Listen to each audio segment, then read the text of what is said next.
И додека откупувачите од Македонија одбиваат да ја купат домашната пченица, чија што жетва е скоро половина завршена на ниво на држава, во моментов дел од нив на големо увезувале пченица од Србија.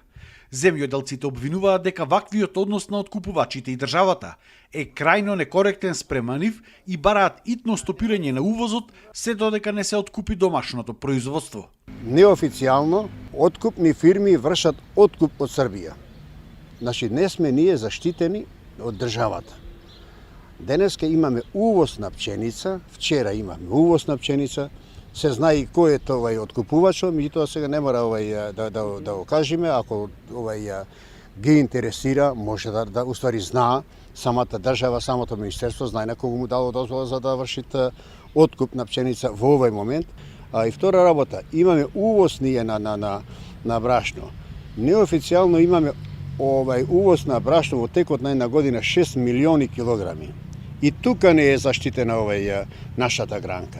Значи мора да имаме, ако е стратешки производ пченицата, тогаш да се најде стратегија, да се изнајде како ние да обстанеме со производството наше. Земјоделците во овој момент барале 16 денари за килограм, а мелничарите велат дека не им требала македонска пченица, бидејќи имале резерви од лани. Земјоделците сметаат дека се тоа е тактика за да цената на крајот падне на само 10 денари за килограм.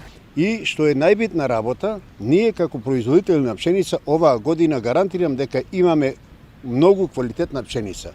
Ако до прошлата година откупувачите кажуваат дека има квалитетна пшеница од Србија или од увоз од некоја друга соседна држава, тогаш оваа година гарантирам дека нашата пшеница е поквалитетна од другата.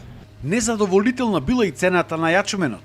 И таа се движела до 10 денари за килограм.